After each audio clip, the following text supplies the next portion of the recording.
प्रसीदत्वम्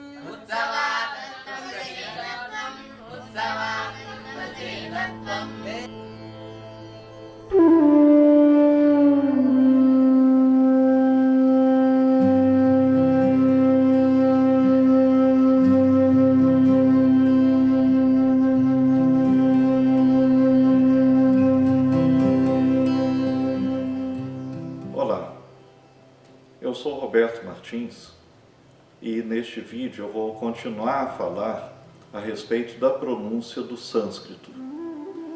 Em um outro vídeo eu já falei a respeito das vogais. Agora eu vou começar a questão da pronúncia das consoantes em sânscrito. Assim como no vídeo anterior, a gente vai trabalhar com os sons do sânscrito representados por letras do alfabeto romano, às vezes com alguns sinais especiais, os sinais diacríticos. Nós não vamos introduzir aqui os símbolos Devanagari, que são os símbolos utilizados tradicionalmente na escrita do sânscrito. Nossa preocupação nesses vídeos é apenas a pronúncia. Bem, cada consoante do sânscrito, ela é considerada uma sílaba que pode ser pronunciada, ao contrário das nossas consoantes em português. Cada consoante no sânscrito é considerada como estando acompanhada de um A curto, a menos que haja um sinal especial indicando que esse A foi cortado ou eliminado. Então, por exemplo, não existe a consoante simplesmente equivalente à nossa letra T.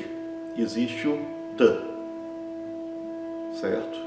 Então, todas as consoantes a gente vai apresentar acompanhadas dessa vogal curta A, e é claro que o A pode ser substituído por outras vogais, né? Mas a menos que haja essa substituição, então a consoante é acompanhada pelo A e nós vamos introduzi-las dessa maneira. Existem várias consoantes do sânscrito que têm sons que são familiares para nós, que não vão ser complicados para pronunciar. Exemplos: K, M, T, L, S. São vários sons que são simples, mas existem sons de consoantes em sânscrito que não têm correspondente em português. Algumas a gente precisa prestar atenção para não nos confundir por causa do efeito delas ser diferente da pronúncia em português. Começando pelo R, que é representado pela nossa letra H, mas em português a gente não pronuncia o H quando está, por exemplo, no início de uma palavra, como em hoje, mas no sânscrito esse H é sempre pronunciado como R. E existem também diversas sílabas em que aparece uma consoante em que está embutido esse som. Por exemplo, K, que a gente representa na transliteração como a letra K, a letra H e o A, né? K. Embora representando K com essas letras, no caso da escrita Devanagari, o K é escrito como um único símbolo. Ele não é a união de dois símbolos diferentes. É importante a gente saber que existe essa diferença para a gente não se confundir depois, quando estiver pensando em escrever em Devanagari e querer juntar o símbolo do K com o símbolo do R para formar K. Não é, é completamente diferente. Existem sons especiais no sânscrito que são indicados colocando-se determinados sinais, por exemplo, um ponto embaixo da letra. Por exemplo, R, R, R. Parece tá, né? Parece com o nosso T, mas tem um som um pouco diferente e é pronunciado colocando a ponta da língua para trás. Existem várias consoantes em sânscrito que têm esse som diferente e que são representadas colocando-se um ponto embaixo da letra do alfabeto romano. Essas consoantes são chamadas retroflexas. Existem algumas consoantes do sânscrito que são representadas por letras sem sinais diferentes, mas que a pronúncia é diferente do português. Por exemplo, a nossa letra C. Se a gente escreve a nossa letra C com A, a gente vai pronunciar K. Em sânscrito, essa transliteração corresponde ao som Ch, Ch.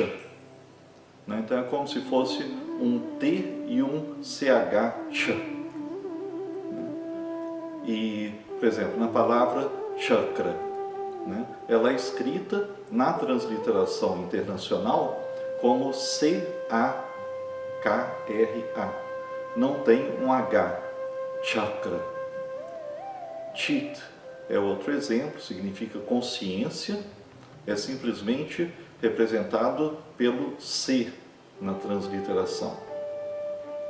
Um outro exemplo é o som representado pela nossa letra J, que se nós escrevemos J-A em português, nós vamos ler já, mas em sânscrito, se isso é uma transliteração de uma palavra em sânscrito, a gente vai ler ja, como se fosse um D e o nosso já, ja, sempre.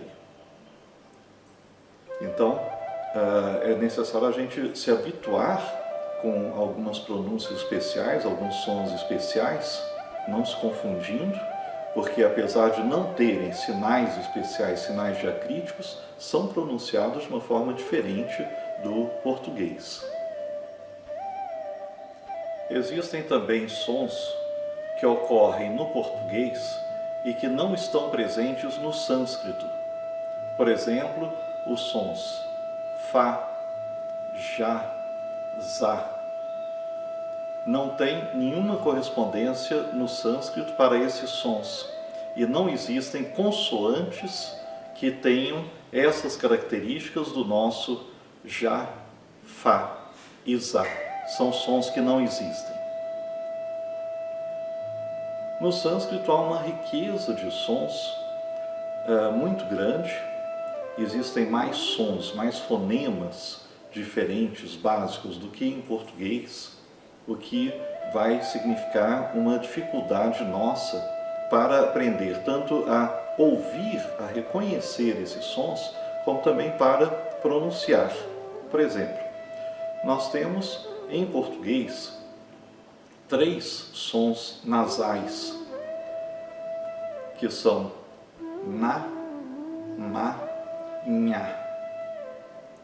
São 3 sons. Em sânscrito existem 5 consoantes com sons nasais diferentes. 2 deles não existem em português. E é bastante complexo aprender essas nuances e aprender esses novos sons que a gente vai introduzir. O número de consoantes é então grande. Nós vamos começar gradualmente e vamos apresentando essas consoantes em uma ordem especial que não corresponde à ordem do nosso alfabeto. Os gramáticos indianos antigos, alguns séculos antes da era cristã, classificaram essas consoantes de acordo com a sua sonoridade, com as suas características fonéticas, agrupando essas consoantes e colocando numa ordem que não é arbitrária. Eu não vou explicar todas essas nuances, a classificação dos gramáticos, mas essa ordem tradicional precisa ser memorizada, por quê? porque ela é utilizada, por exemplo, para classificar a ordem das palavras em um dicionário de sânscrito. Se a gente pega um dicionário de sânscrito, como esse aqui, que é o Monier-Williams, é um dicionário sânscrito inglês muito conhecido, e a gente vai procurar uma palavra, se a gente não sabe essa ordem, tanto das vogais quanto das consoantes no sânscrito, a gente simplesmente não acha a palavra dentro do dicionário.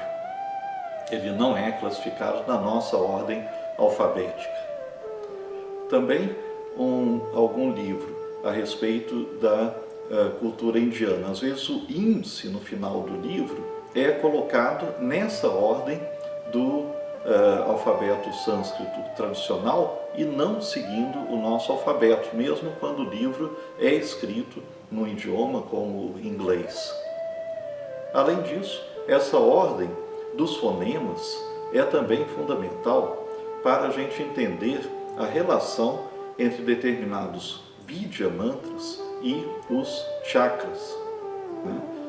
Existem relações entre sons fundamentais e os chakras no nosso interior, e para a ativação desses chakras se utiliza certos mantras muito curtinhos, e a distribuição desses sons, desses fonemas e a sua relação com os vários chakras segue essa estrutura e essa sequência que é a sequência tradicional dos fonemas dentro dessa classificação indiana.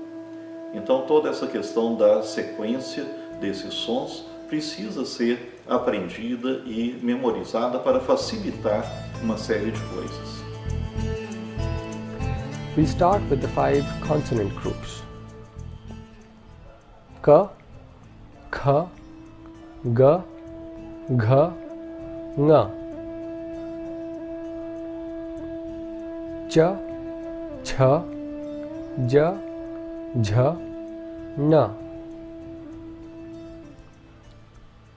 Ta, Tha, Da, Dha, Na. Ta, Tha, Da, Dha, Na. Pa, Pha, Ba, Bha, Ma. Next comes the 4 semivowels. Ya, Ra, La, Va, followed by the 3 sibilants, Sha, Sha, Sa, and finally the aspirate, Ha. Esta tabela mostra todas as consoantes do sânscrito. Procure identificar as que existem em português.